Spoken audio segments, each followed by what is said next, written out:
하이델베르그 요리문답 41주차 문답 함께 살펴보도록 하겠습니다. 먼저 문답 함께 읽겠습니다. 제108문 질문 제7계명은 우리에게 무엇을 가르칩니까? 답. 하나님께서 모든 정결하지 않은 것을 정죄하신다는 것을 가르칩니다. 그러므로 우리는 온 마음으로 정결하지 않은 것을 혐오해야 하고 거룩한 결혼 생활이든 독신의 삶이든 삶을 순결하고 규모 있게 가꾸어야 합니다. 제109문 질문 하나님 이 계명에서 오직 간음 그리고 그와 같은 추악한 죄만 금하십니까? 답. 우리의 몸과 영은 모두 성령의 전임으로 하나님께서는 우리에게 이를 순결하고 거룩하게 보존할 것을 명하십니다. 그러므로 하나님은 모든 정결치 않은 행동, 몸짓, 말, 생각, 욕망 그리고 사람들을 그리로 이끄는 모든 것을 금하십니다. 10계명 7번째 계명이죠. 간음하지 말라 관련되어서 성경에서 가르치는 내용들 간략하게 요약하게 소개하고 있는 그런 문답인데요. 오늘 7계명 함께 생각해 보도록 하겠습니다. 출애굽기 20장 14절 말씀이죠. 다시 한번 보면요. 간음하지 말라. 너무 유명한 말씀인데요. 간음하지 말라. 어디서부터 우리 한번 같이 생각을 해보면 좋을까 하면요. 왜 간음하지 말라라고 말씀하셨는가? 왜냐하면 하나님 백성은 거룩함을 지켜야 돼. 거룩한 백성이기 때문에 그렇다. 레위기 20장 26절 말씀입니다. 너희는 나에게 거룩할지어다. 이는 나 여호와가 거룩하고 내가 또 너희를 나의 소유로 만들려고 너희를 만민 중에서 구별하였음이니라. 하나님 백성은 어떤 백성 되어야 되냐? 거룩한 백성이 되어야 되는데 왜? 함께하는 하나님이 거룩한 분이시고 그 하나님이 우리로 나로 그의 소유가 되게 하시려고 만민 중에서 구별하여내셔서 그에게로 인도해 오셨기 때문에 내가 거룩해야 된다라는 것. 신약이든 구약이든 굉장히 중요한 하나님 백성의 정체성이죠. 구약에서 보면 그렇게 확인하고 있고 신약 말씀도 하나 보면요. 데살로니가전서 4장 3절부터 6절 말씀입니다. 하나님의 뜻은 이것이니 너희의 거룩함이라. 하나님 너에게 무엇을 바라시는가? 거룩함을 바라신다. 그건 구약이나 신약이나 마찬가지다. 그러면서 그 거룩함의 내용에는 제의적인 거룩함뿐만 아니라 곧 음란을 버리고 계속 보겠습니다. 4절 각각 거룩함과 존경함으로 자기 안에 대할 줄을 알고 하나님을 모르는 이방인과 같이 세욕을 따르지 말고 이 일의 분수를 넘어 형제를 해하지 말라. 우리가 너에게 미리 말하고 증언하는 것 같이 이 모든 일을 주께서 신원하여 주심이라. 거룩함과 가장 대치되는 개념으로 음란한 것을 가지고 설명을 하고 있고요. 그것은 하나님 없는 백성이나 그렇게 살아가는 것이다 라는 것이 5절에 이야기하는 것이고 마지막으로 하나님께서 그것에 대해서 복수하실 것이다. 그것은 형제를 해하는 것이고 복수하는 것이다.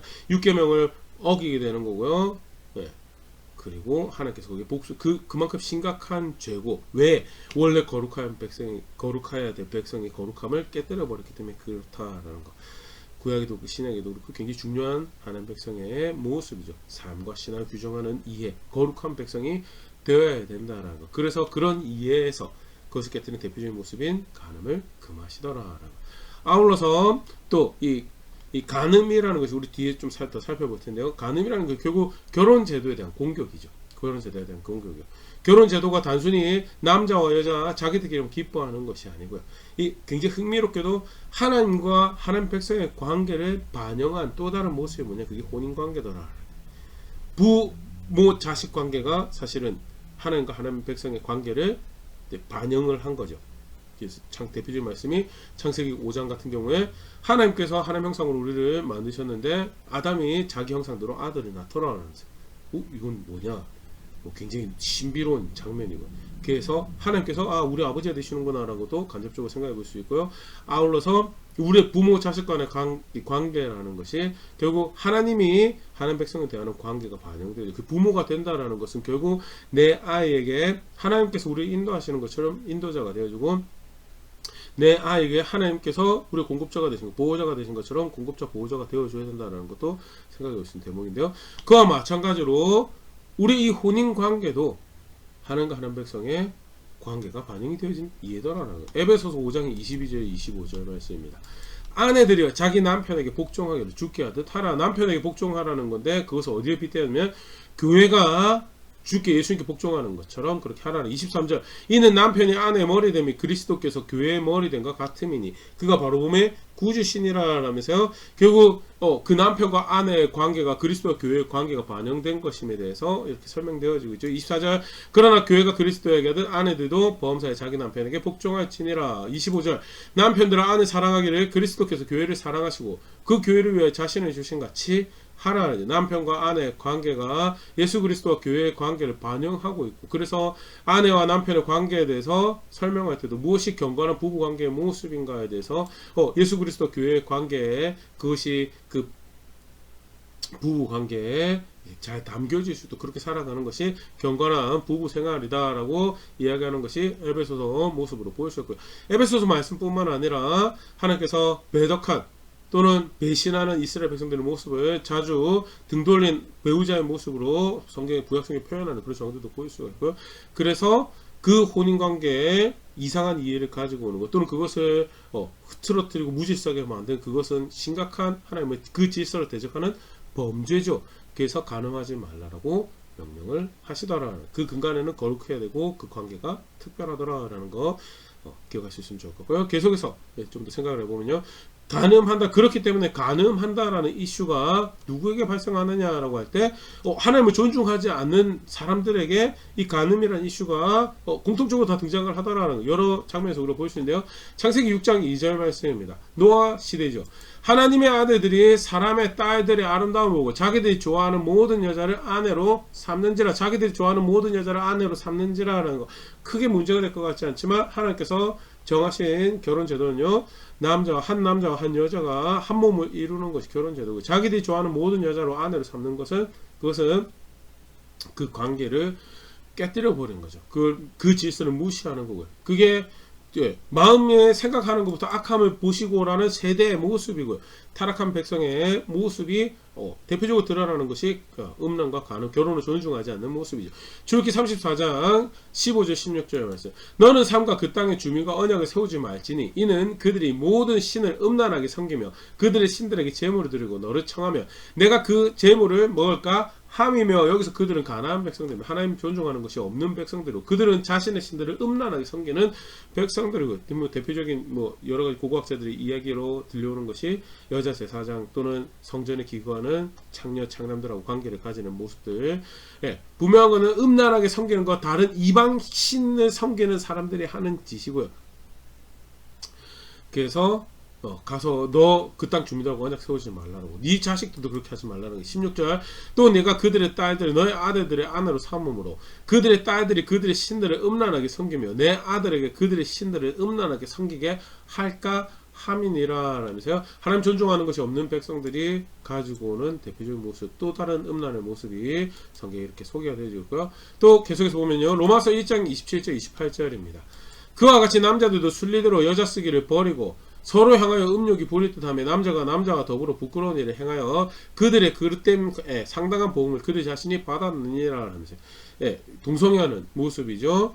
28절 또한 그들이 마음에 하나님 두기를 싫어하며 하나님께서 그들을 그 상실한 마음대로 내버려두사 합당하지 못한 일을 하게 하셨느니라. 합당하지 못한 일 대표적인 모습으로 이야기했던 게 바로 그 앞에 동성애하는 모습, 음란한 모습이죠. 어떤 세대냐? 하나님께 충분히 감사하지 않고 하나님께 충분히 영광을 돌리지 않은, 마땅히 그에게 돌려야 될 감사와 영광을 그에게 돌리지 않은, 그를 그렇게 존중하지 않은 세대가 보여주는 모습이고, 거룩해야 될 백성과 그 거룩한 관계로 만들어진 결혼 제도가 하나님 존중하지 않는다라고 이렇게 멸시를 당하는, 공통적으로 멸시를 당하는 그런 정황들이 성경에 나타나더라는. 디모데후서 3장 4절 말씀. 배신하며 조급하며 자만하며 쾌락을 사랑하기를 하나님 사랑하는 것보다 더하며. 그래서 여기 쾌락 사랑하는 거에 한 모습이 음란하고 간음하는 거 충분히 생각해 볼 수 있고요. 말세 마지막 때 타락한 세대의 모습에 대해서 쭉 리스트를 기록하면서 그 중에 하나가 쾌락을 사랑하는 것을 하나님 사랑하는 것보다 더하는 세대더라라는 거. 하나님 존중하지 않으면요, 거룩해야 될 백성들이 그 거룩함을 버리게 되고, 존중해야 될 하나님 질서를 존중하지 않아서 간음하게 되고, 그렇기 때문에 하나님 백성이라고 살아갈 때 간음을 한다라는 것은요, 그건 굉장히 스스로가 하나님과 상관이 없다라는 것을 증명을 해내는 모습이죠. 그러면 구체적으로 간음의 죄가 뭐냐라고 할 때 마태복음 5장 27절 28절 또 간음하지 말라 하였다는 것을 너희가 들었으나 나는 너에게 이르노니 음욕을 품고 여자를 보는 자마다 마음에 이미 간음하였느니라 하면서 마음에서부터 발생하는 어떤 육체로 손을 잡았느니 허리에 손을 댔느니 육체에 어느 정도 친밀함을 가진 그게 이슈가 아니고요. 마음에서부터 음욕을 품었다면 합당하지 않은 자세를 가지고 있다면 그것은 이미 간음을 해한 것이다. 그래서 간음의 죄는요 마음에서부터 출발을 하더라라는 거에 대해서 꼭 기억할 수 있습니다. 이게 성경에서 규정하는 간음의 죄입니다. 마땅히 생각해야 될 거 생각하고 품었지 말아야 될 생각에 대해서는 거절해 버리는 것이 하나님 백성 굉장히 중요한 신앙의 모습이죠. 근데 간음은 일단 거기서부터 실패한 거고 마음에서부터 범죄하는 것 다음에 마음에서부터 무엇을 존중하지 않는 것인가 히브리서 13장 4절 말씀입니다. 사실은 간음하지 말라라는 것이 결국 다르게 표현하면요 결혼을 귀히 여기라라는 건데요. 그걸 그렇게 이야기할 수 있는 근간이 되는 말씀이죠. 히브리서 13장 4절 모든 사람은 결혼을 귀히 여기고 침소를 더럽히지 않게 하라. 음행하는 자들과 간음하는 자들은 하나님이 심판하시리라. 결혼을 귀히 여기고 침소를 더럽히지 않는 그게 뭐냐? 그게 음행하지 않는 거고요. 간음하지 않는 거예요. 반대로 음행하고 간음하는 건요 결혼을 귀히 여기지 않고 침소를 더럽히는 거죠. 그래서 간음하지 말라는 거 간단하게 이야기하면요 결혼을 자기의 결혼도 귀히 여기지만 다른 사람의 결혼도 귀히 여기는 그 결혼을 귀히 여기기 때문에 자신의 순결함을 지켜오고 자신의 그 순결함을 지켜가는 정숙한 자세와 절제하는 자세를 가지고 있는 게 결국 사실 간음하지 말라는 것을 규정하는 성도의 경건한 모습이고 그러면 여기서 하나 더 보면 좋을 것 같은데요. 결혼을 귀히 여기라고 해서 여기 성경에서 말하는 결혼은 무엇을 의미하는가라고 할 때 창세기 2장 23절 24절입니다. 아담이 이르되 이는 내 뼈 중에 뼈요 살 중에 살이라 이것을 남자에게서 취하였으니 여자라 부르라 하였느니라 하면서 과연 배우자가 될 만한 사람이구나 내 반려자가 될 만한 존재구나 라고 이야기는 뼈 중에 뼈고 살 중에 살이라는 이야기죠. 그러면서 24절 그러므로 남자가 부모를 떠나 그의 아내와 합하여 둘이 한 몸을 이룰지로다. 부모를 떠나 그의 아내와 합하여 둘이 한 몸을 이루는 것. 둘이 한 남자와 한 여자가 한 몸을 이루는 게 성경에서 규정한 결혼 제도죠. 그래서 한 남자 한 여자 존재하지 않습니다. 또는 동물 보고 애완동물 보고 반려동물이라고 이야기하는 것도 그 반려도 사실은 굉장히 그릇된 성경적인 성경에서 볼 때는 잘못된 단어의 사용이고요. 반려가 될 수 있고 배우자가 될 수 있는 것은 남자와 여자 하나씩밖에 없다라는 그게 성경에서 규정하는 혼인 관계죠. 그것을 대적하는 그것을 흐트러뜨리는 모든 무질서는 그게 음행의 경우고 간음이고 마음에서부터 시작해서 대표적인 경우 성경 간단히 보면요 레위기 18장 6절입니다. 각 사람은 자기 살부치를 가까이 하며 그의 하체를 범하지 말라 나는 여호와이니라. 근친상간의 경우죠. 가족들하고 성적인 친밀이 가진 거 20장 23절 누구든지 여인과 동침하든 남자와 동침하면 둘 다 가증한 일을 행함인즉 반드시 죽일지니 자기의 피가 자기에게로 돌아가리라. 그래서 동성애하는 거 레위기 20장 15절 16절 남자가 짐승과 교합하면 반드시 죽이고 너희는 그 짐승도 죽일 것이며 여자가 짐승에 가까이 하여 교합하면 너는 여자와 짐승을 죽이되 그들을 반드시 죽일지니 그들의 피가 자기에게로 돌아가리라. 수간이라고 해야죠. 짐승과 관계를 갖는 거 말도 안 된다고 생각하지만 사실 그런 케이스들이 인류 역사에 존재를 하고 있고요. 그걸 성경에서 더러운 거다라고 정결하지 않는 거다 음행이다라고 이야기하는 그런 경우가 된다라는 거. 하나 더 보면요 마태복음 19장 9절 내가 너에게 말하노니 누구든지 음행한 이유 외에 아내를 버리고 다른 데 장가드는 자는 간음함이니라. 음행한 이유가 아니고는 아내를 이혼할 이유가 없어요. 그런데 이혼을 해요. 그게 뭐예요? 그게 음행의 경우 간음을 한 거죠. 사실은 이렇게 보이도록 육체적으로 실제로 일이 벌어지지 않더라도 마음에서 이미 선을 넘어가면 그거는 간음한 거예요.